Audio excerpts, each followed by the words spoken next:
Again, we have seen a lot and we have taught in a number of situations now for, close to 30 years or 30 years or more, I guess. And so there are a number of different things to consider. The first part we'll look at is materials and pedagogy. And again, this depends very strongly on what class you have. So for example, my graduate school is called Institute of Linguistics, 语言学研究所. And in my courses, step one, usually I need to find a good textbook. That's really crucial. Find a good textbook. And then divide all my assignments into stages so that I can conquer, divide and conquer. So in this process, because in graduate school students need to write term papers, both my TA and I are working together at each stage to look at their structure, their English, depending on how many students I have. Usually, we have 10, but sometimes 20 students. But if you divide and conquer, that's a lot of work. But as an EMI instructor, that's necessary because they need to learn to write in proper English in the right genre too. So these are my, different stages. For my undergraduate, I also need to inculcate some kind of collaborative learning mentality. So I like to use case studies. Case studies, for example, we can talk about why Taipei Mayor Ke Wen-je has become a politician from a medical doctor. Then we look at what happened many years ago when he directed organ transplant, which was a AIDS-infected organ. That's why he was sick and tired of all this legislative yuan to question him. So he became a politician. All right. So that's a case study, and we use interesting topics for role play, group discussion, reflection, and final group presentation. Again, my TA, usually more than one, because I use other sources to get grants to support my TAs. Yeah, not just one TA. You don't put your eggs in one basket. You need more different people to address different needs. So it pays to get more TAs if you can get grant to pay for TAs. And then in the engineering graduate program, my situation is a little different. I teach them the structure of research articles. But then along with that, skills in reading the research articles. Skills in using the Word program. Because most people can type, but they don't know a lot about making tables, formatting, many of the other higher functions. EndNote, a reference manager, is extremely useful for graduate students. And most of them are not familiar with that. And then sometimes even helping them clarify their research goal, because that's part of the course, is to write about their research topic. If they're first semester graduate students, I need to learn to help them, even though I'm not an engineer, I have to learn to help them to clarify their research goal. Okay. One of the other things that we both focus on is blended learning. What is blended learning? Blended learning means you don't use just one strategy. You don't just lecture. You don't always do it the same way. You have a blend of online resources, textbook, class, discussion, various different ways of learning, so that something for everybody. But again, if you add something, you have to take something away. There's a limited volume in your class. You can't just keep adding, adding, adding. You have to have a balance. And so, for local students, EMI, they learn English as well as content. For international students, EMI is the only choice in many cases because their Chinese is not good enough to follow in Chinese.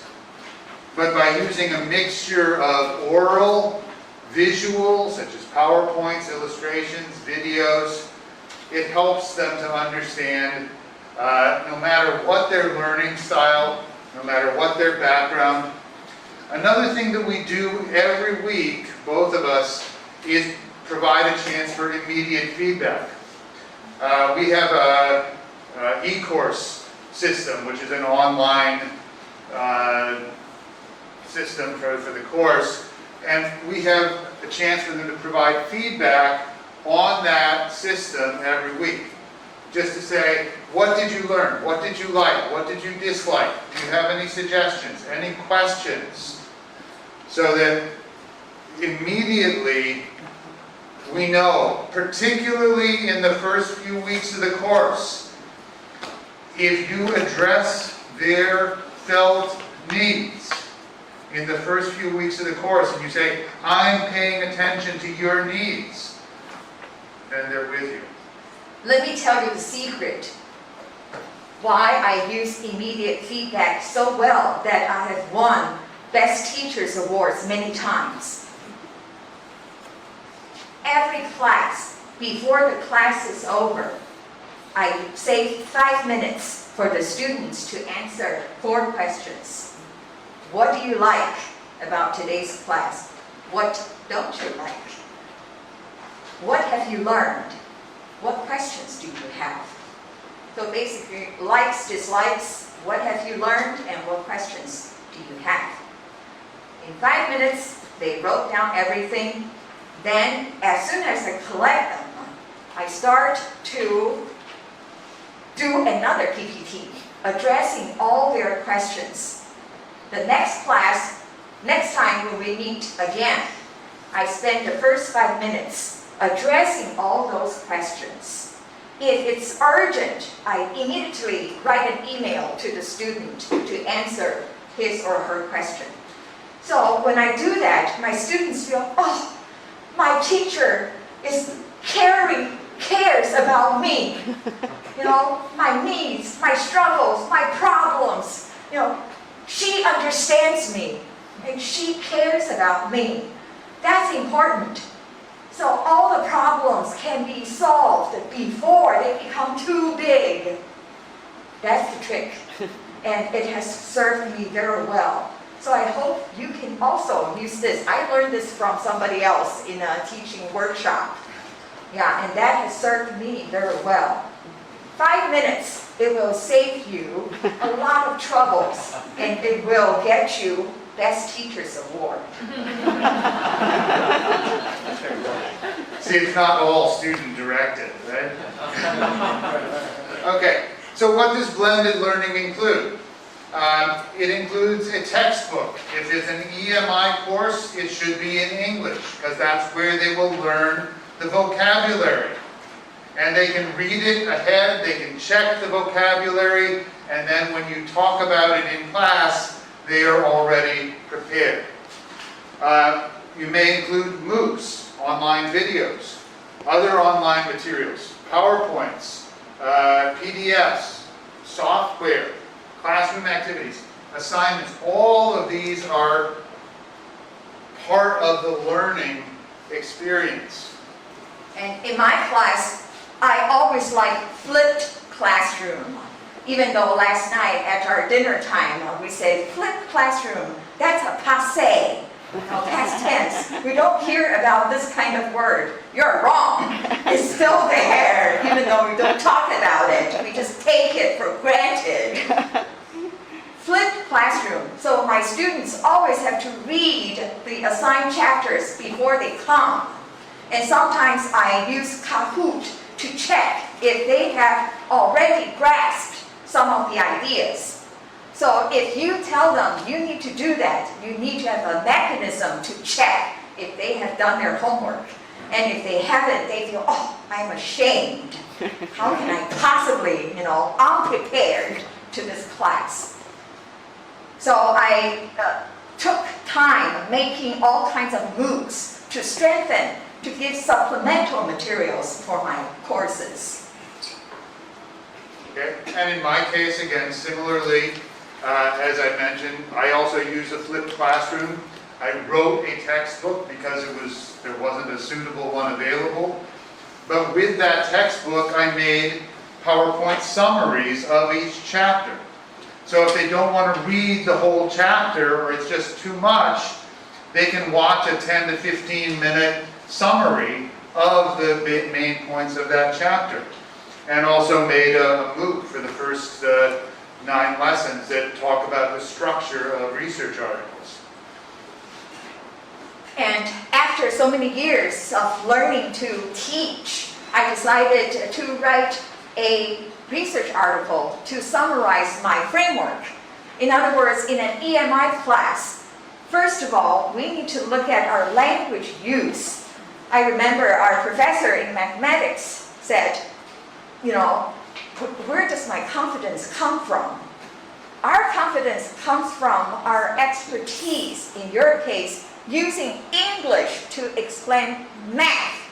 That's your expertise. So, what's the standard way of speaking English, using English in your expertise, in your field? That's what the students need to learn. And then, when we are discussing with one another or giving lectures, we need to be concerned about people from different backgrounds. So some people tend to speak very fast, like that. But especially Indian speakers, yes. They speak very fast. Yes. Yeah, okay, but they need to slow down. Yeah. So that's the variation. And finally, the community. Why do the students need to learn in our classroom? Because they are novice. They are novice. They are learning to go into the community, to become a core member of this community, from peripheral position all the way, learning to become the core members. So they can talk like a mathematician. They can talk like an engineer in English. And then the second part is in our teaching pedagogy. We always need to take into consideration 3 things. The content accompanied with different pedagogy, that will become different, okay? And then in collaboration with technology, all 3 together, then this looks very different from simply, delivering content in a lecturing style. So that's the second part, all 3 together. And then we always need to look at the standards. What's the goal? In this class, what the students need to achieve as a mathematician, as a linguist, as an engineer, as a biologist. What do they need to achieve? What's the standards? And what tasks do I need to design so they can learn to achieve the goal? And how do I assess their achievement? How do I know they've already learned this?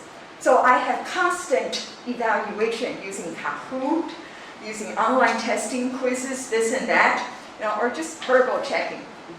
Okay. Constant checking. Okay, so we mentioned this idea of a flipped classroom a couple times. In a typical classroom, the new material is presented in class, and then they go home and they work. But the flipped classroom is the reverse. And the benefit of that, again, particularly for a writing class, but for any class, if they start going the wrong way and you're in class, you can redirect rather than they go home, they think they've got it, they go there, they reach that point, and then you say, oh no, you should be way over here. And they have to redo it, you have to redo it. So by catching those problems earlier, by having them working in class, you can redirect at an early stage, and it's much more effective. That means that they need to read before class and come prepared. And that also means in many cases that they will need to bring some sort of electronic device to class to work on. We mentioned the textbook. It needs to be in English. It needs to be at the right level, so it's comprehensible. And you need to think, does the textbook do a good job of introducing the terms, or do you need to introduce them even before they read the textbook? You need to think about that. How much should they read? Again, that depends on the level of the class, the level of the students, and their needs and interests. And we also need to learn to keep up with the technology. Here is a textbook I collaborated with my professor as a PhD student in 1991 on Filipino through self-instruction. It's all paper. But now, 20 years later, 30 years later. 30, 40. Now, I did a MOOC reusing some of the ideas in the textbook into a current, technology enhanced style. So being an EMI instructor doesn't mean you just teach that class. You may need to think about what other things can I create, like a MOOC, like PowerPoints, like whatever, to help the students learn. And that's extra work for me outside of class, but it makes it easier when you get into class, and therefore gives better results. Again, many science textbooks talk about IMRD. I use that same idea to describe engineering articles using a similar idea so that it's still familiar territory and easier for the students to understand. In the textbook, I specifically put in a number of things to help students read it. Call-out boxes to highlight the main things. Evaluate your understanding, to point out the main points at the end of each chapter. And I show these to the students at the beginning of the semester. I say, open your textbook, look at this. This is how you can read more effectively. Okay? Again, preferably choose a textbook that is well written, easy for students to understand, with these sort of assists, but help your students to read it. Don't just say read the textbook. Show them how to read the textbook effectively. And for me, I like to make filming MOOCs. And I also invite my graduate students to film MOOCs together. And as I know, my weakness, I'm not good at digital technology. But I, as a linguist, I need to do something on the content side, but I can recruit graduate students who are digital natives to learn to use digital technology to help me. So I asked my 5 graduate students, each took a story and to make a virtual reality story, a VR story, VR game. So they not only learned Filipino structure, they also took each story and make, based on the text, short text, to develop a VR story. And as they've been trained in, I asked them to train my students in my undergraduate and my graduate courses to use VR code spaces. And, I am very active.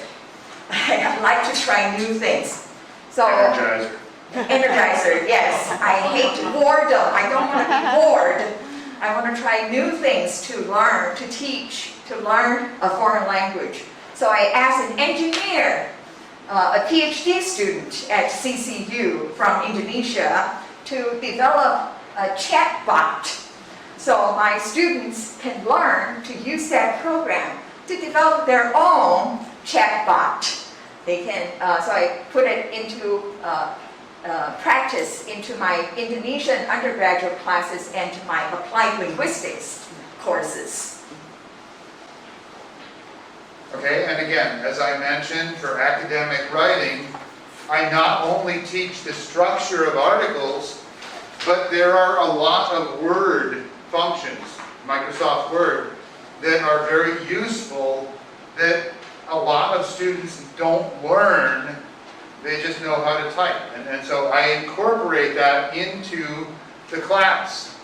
And I then require that in the assignments. I teach them how to put headings into the articles so that they can use the navigation pane to move around the article. And then I require them to do that as part of their assignment. That's part of the class requirements. They do oral presentations, 3 oral presentations during the course of a semester. And again, I teach them, the first time it's sort of show me what you got. The second time I teach them how to make a better PowerPoint. And by the third time, they have learned a lot of those more advanced techniques of doing an oral presentation. I teach them EndNote and how much faster it is and more efficient to use a reference manager for your references. And these are just gradually built in along with the basic content throughout the course of the semester. So this is my version of technology. It's very simple, basic technology, but extremely practical, extremely useful. And a lot of the comments at the end of the semester are, this was really, really useful. And because it's intended to be practical. As we mentioned before, both of us use this idea of temperaments at the beginning of class to help get students talking to one another from the very first day, to help us understand them. I also have people working in pairs, doing a peer review. And in order to get people in groups, I use activities like everybody gets a star. And initially they say, I've got a star. I've got a star too. I've got a gray star. I've got a gray star too. Mine has eyes, so does mine. And they have to learn to describe very carefully. Because in engineering, they have to learn to describe, this is where we started, this is how we changed it. The details are important. And so they are practicing, even when I don't just say, okay, pair randomly. They are learning even in the course of doing this pairing for small groups, for peer review. And then again, my lecture is very limited because they've already read. They've already seen the material. And so I can go through those parts very quickly, but they have student presentations each week. They'll present their work. One student or 2 students will present their work and show the class how to do the assignment for that week. They do it ahead, they try.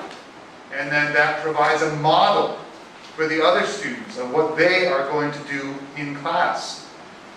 The discussion, the think, pair, share. Many different activities that have developed for my particular situation so that they are active participants. And then innovative assessments. Again, these are the questions that we use for the weekly feedback. Both of us use similar sets of questions to get responses from students very quickly and to catch problems early before they become big. Formative assessment is also important. Formative assessment is as you're going along. You check, check, check, check. Do they have it? Rather than just midterm, final, the end. You make sure that they are learning, practicing, going along. It's the difference between the chef testing the noodles and serving it. Okay? So you don't just serve it to the guests without checking to make sure that it's good first. Okay, and so that means that this formative assessment is a scaffolding that you write in stages. You write, rewrite, with fixed goals for every stage. For my class, they turn something in usually every 2 weeks. They write, they go home, they rewrite, they come back, they discuss it in class, write, rewrite again, and then turn it in every 2 weeks. So every time there's a chance for me to comment, they revise. It's just this continual process of making it better and better with clear rubrics at every stage so that they achieve the purpose. First half of the semester, they look at the structure of research articles and they describe them, the overall structure, the structure of each division, where the graphics and citations are. Write, rewrite, write, rewrite, write, rewrite. By the final description, they've already done it all in stages. And so it's just a matter of putting it all together. Same thing with writing their own research article introduction. Write, rewrite, write, rewrite. So by the end of the semester, it's completed. It's not, we're learning. The last 2 weeks, write your own paper. That's how it's done in some classes. That doesn't work. But if they're doing it and checking it, yes, it's a lot of work for you. But it helps the students and it accomplishes the Tell purpose. us the secret. How did you manage to correct students' papers when you require so many write? Well, for me, I had to limit my number of students. I mean, initially I started at the first class with 20 students, and it was too much for one class because I want to be able to go around and talk to each student for about 5 minutes or so, at least, within each class. And that means if you have 20 students, 20 times 5, no, doesn't work. You can't do it in any reasonable length of time. So I had to limit my number of students so that I could accomplish the goals of the class. And most semesters I'll get 1 or 2 students that, I really want to take this course. Can you add me? No. and I mean, the first class, 15 students will show up. I say, if you're interested, come. Because a lot of students will drop and you may get in. And usually, by the end, it winds up being about the right number. But if it's more than that, say, try next semester. Because really, here's why.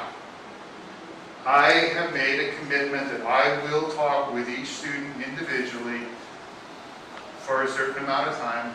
And that means I must limit it. Otherwise, I cannot do my job.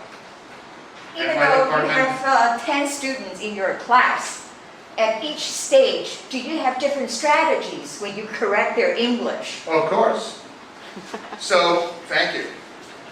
So here in the second part, you can see they go through 3 stages of revision.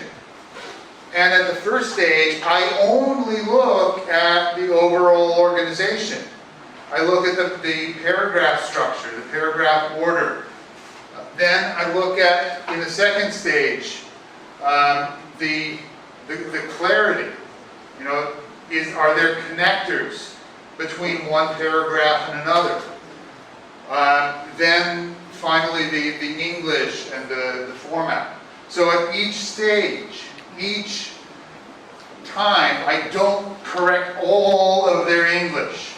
I don't correct all of the mistakes. If it's a repeated mistake, I'll say, hey, you need to pay attention. You always leave a space inside the parenthesis, which is improper in English, even though it looks like the Chinese parenthesis. So I'll point these things out, but I won't make all of those corrections. But yes, by stages. Okay, let's move on. So again, the purpose of this is you're trying to encourage higher order thinking skills. If you just do multiple choice testing, you're testing the very, very lowest level of thinking. But writing applies higher and higher and higher levels of thinking skills, and therefore is more beneficial to the students long term. In terms of learning, active learning works. This has been shown by numerous studies. The more involved students are, going from listening to a lecture, they only remember 5%, all the way down to writing, practicing, teaching others. Teaching others involves peer review. Okay? And you can, again, our goal is that the students learn, not that we teach, but that they learn. And that means they have to be involved. Like I said, why do we need to be an EMI instructor? It's because of our expertise in our field. We know how English is used in all skills in English in our field. And remember, students as a novice, they don't know all those terms we use technically in our field. So we need to pay attention to the terminology and give clear examples again and again so they understand the concept. Once again, oral communication is not the only channel, even though, some professors in their regular traditional teaching, they prefer lecturing style. But remember, in EMI, they need more than just oral, verbal communication. They need other materials, videos, PPT, and other things to supplement the work. And they also, students need to read the materials before they come. And in order to know whether your students get it or not, we need to do immediate feedback before the problem goes too large. So again, as we've mentioned, there are a lot of different strategies using good teaching materials, flipped classroom, interaction, scaffolding, multiple assessments, formative and summative. All of these are strategies that will be helpful. And these are, again, good teaching strategies, no matter whether you're teaching in EMI or whatever. I think I will finish here because the rest I can only summarize in one sentence.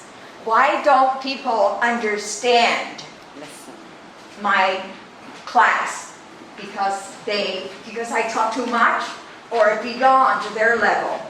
And how do I encourage people to discuss?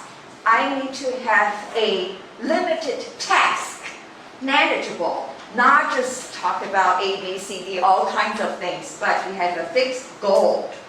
And the rest, I don't think I need to go into the teaching and the speaking activities. Yeah, we have some specific notes there on some of the things.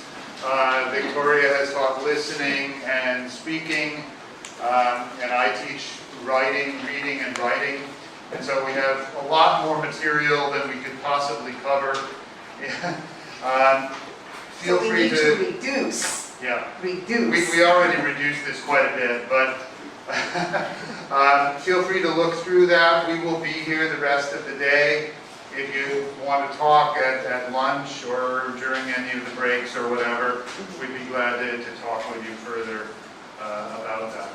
But let's just take, again, a minute or two to talk with one another, see if you have any questions, and then we'll take one final set of questions before we conclude our session. So my question is quite simple. Is that I know I learned something if we can ask students to read in advance.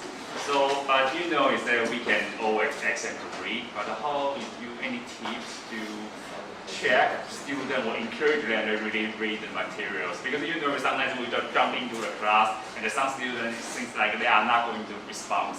And how?